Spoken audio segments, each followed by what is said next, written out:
여호사밧이 부귀와 영광을 크게 떨쳤고 아합 가문과 혼인함으로 인척관계를 맺었더라. 2년 후에 그가 사마리아의 아합에게 내려갔더니 아합이 그와 시종을 위하여 양과 소를 많이 잡고 함께 가서 길르앗 라몬 치기를 권하였더라. 이스라엘 왕 아합이 유다 왕 여호사밧에게 이르되 당신이 나와 함께 길르앗 라못으로 가시겠느냐 하니 여호사밧이 대답하되 나는 당신과 다름이 없고 내 백성은 당신의 백성과 다름이 없으니 당신과 함께 싸우리이다 하는지라. 여호사밧이 또 이스라엘 왕에게 이르되 청하건대 먼저 여호와의 말씀이 어떠하신지 오늘 물어보소서 하더라.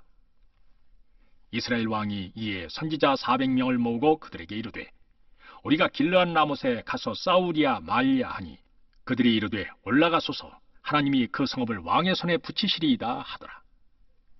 여호사밧이 이르되 이 외에 우리가 물을 만한 여호와의 선지자가 여기 있지 아니하니까 하니 이스라엘 왕이 여호사밧에게 이르되 아직도 이물라의 아들 미가야 한 사람이 있으니 그로 말미암아 여호와께 물을 수 있으나 그런 내게 대하여 좋은 일로는 예언하지 아니하고 항상 나쁜 일로만 예언하기로 내가 그를 미워하나이다 하더라.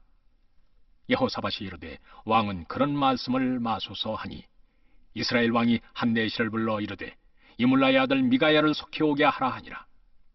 이스라엘 왕과 유다 왕 여호사밧이 왕복을 입고 사마리아 성문 어기 광장에서 각기 보좌에 앉았고 여러 선지자들이 그 앞에서 예언을 하는데 그나아나의 아들 시드기야는 철로 뿔들을 만들어 가지고 말하되 여호와께서 이같이 말씀하시기를 왕이 이것들로 아람 사람을 찔러 진멸하리라 하셨다 하고 여러 선지자들도 그와 같이 예언하여 이르기를 길르앗 라못으로 올라가서 승리를 거두소서 여호와께서 그 성읍을 왕의 손에 넘기시리이다 하더라.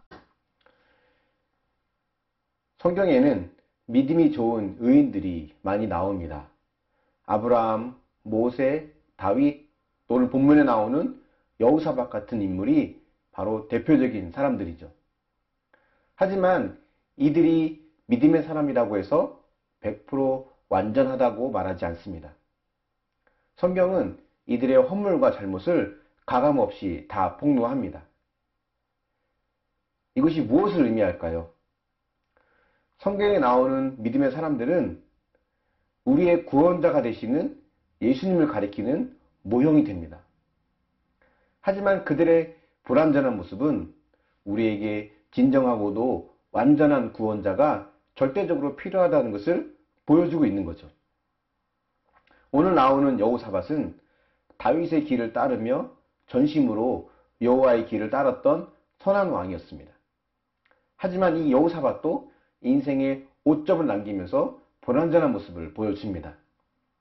그것은 1절에 나오는데요. 바로 아합 가문과 혼인함으로 인척관계를 맺었다는 것입니다. 하나님께서 은혜와 복을 주셔서 여호사밧이 부귀와 영광을 크게 떨쳤다고 나오지만 그래도 북이스라엘이 남유다보다 경제적으로나 군사적으로 훨씬 강했습니다. 여호사밧은 아마도 이 북이스라엘과 혼인을 맺으면서 남유다의 안전을 도모하려고 했던 것 같습니다. 그런데 이것은 과거 솔로몬이 행했던 혼인 전략과 똑같은 거죠. 그 솔로몬의 혼인 전략으로 인해서 이스라엘은 이방의 우상 숭배에 빠지게 되고 그 결과 나라가 남북으로 나뉘어지는 것을 우리가 봤습니다. 여호사밧은 어떻게 되었을까요? 이 여호사밧의 이 정략 결혼은 훗날 아합 가문의 아달랴라고 하는 한 여인에 의해서 남유다 왕자들이 학살을 당하는 비극을 맞이하게 됩니다. 여호사밧이 도대체 왜 이런 실수를 하게 되었을까요? 남유다보다 강한 북이스라엘이 적이 되어서 침략해 올 경우에 남유다는 위태로워질 수 있다는 생각 때문에 사돈관계를 맺는 것이 가장 안전한 길이라고 생각을 했던 것 같습니다. 그러니까 하나님께서 복을 주시고 어느 정도 힘을 갖게 되니까 여호사밧도 분별력을 잃어버린 것 같습니다. 우리는 늘 뭔가 되어질 때 넘어질까 조심해야 돼요. 형통하게 일이 잘 되어지는 것 같을 때 그때는 우리가 서서히 우리의 믿음에 균열이 가도 그것을 감지하지 못할 때가 많습니다. 그래서 우리는 늘 깨어있는 것이 중요해요. 말씀을 놓지 않아야 되는 이유가 바로 여기에 있는 것입니다. 그래도 여호사밧은 기본적으로 믿음이 있는 사람인 것 같습니다. 길라 라못을 빼앗으러 가자고 하는 이 아합의 제안을 듣고 여호사밧은 받아들이긴 하지만 먼저 여호와의 말씀이 어떠한지를 오늘 물어보자라고 이야기를 하죠. 선택의 매 순간 우리는 이처럼 하나님께 묻는 것이 중요합니다. 근데 우리는 매 순간 모든 것을 묻기보다는 어렵고 힘든 것만 물어보고 쉽고 사소해 보이는 것은 내 힘으로 내 지혜로 하려고 할 때가 참 많이 있습니다. 우리는 하나님의 뜻을 알고 그 뜻에 순종하고자 하는 마음으로 하나님께 물어야 합니다. 하지만 안타깝게도 아하방 주변에는 아하방을 위해 일하는 거짓 선지자들만 있었지 진정으로 하나님의 말씀을 전해주는 사람은 거의 없었던 것 같습니다. 이것은 아하방에게 하나님의 말씀을 듣고자 하는 마음이 없었기 때문이라고 할 수 있죠. 자기가 듣고 싶은 말만 들으려고 한 것입니다. 그래서 그의 주변에는 그의 귀를 즐겁게 하는 거짓 선지자들만 가득하게 된 것입니다. 우리는 여기서 나의 믿음은 어떠한가 한번 돌아봐야 합니다. 정말 나는 하나님의 뜻을 알고 그 뜻에 순종하고자 하는 마음이 있는가? 나도 아하방처럼 듣고 싶은 말만 들으려고 하는 것은 아닐까? 한번 생각해 봐야 되죠. 저는 목회자 입장에서 성도들이 듣고 싶은 메시지만 전하고 있는 것은 아닐까? 한번 저를 돌아보며 반성하게 됩니다. 전하는 자도, 듣는 자도 두렵고 떨리는 마음으로 말씀 앞에 겸손하게 설 줄 알아야 합니다. 그리고 그 말씀이 어떠하든 간에 우리는 전하고 받아들일 줄 알아야 됩니다.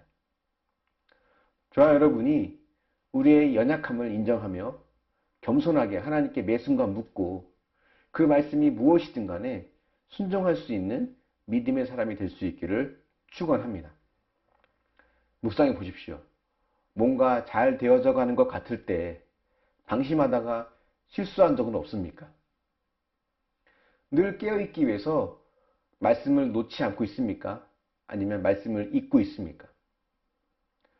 사소한 것도 하나님께 묻고 결정하고 있습니까? 아니면 중요한 것만 하나님께 묻고 결정을 하고 있습니까?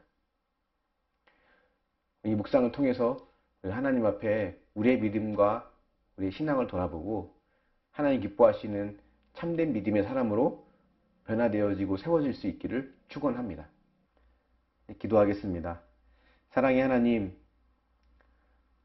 하나님 앞에 우리의 믿음을 돌아보면 매 순간 묻고 따라가기보다는 내 힘으로 할 수 있는 것은 내 힘으로 하고 또 어렵고 힘든 것만 하나님께 맡기는 모습이었음을 고백합니다.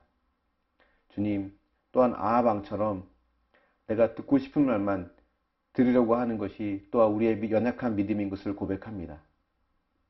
하나님, 우리가 나의 연약함을 인정하고 또 겸손하게 하나님께 묻고 그 말씀이 무엇이든지 간에 순종하고 따라갈 수 있는 믿음의 사람이 되게 하여 주시옵소서.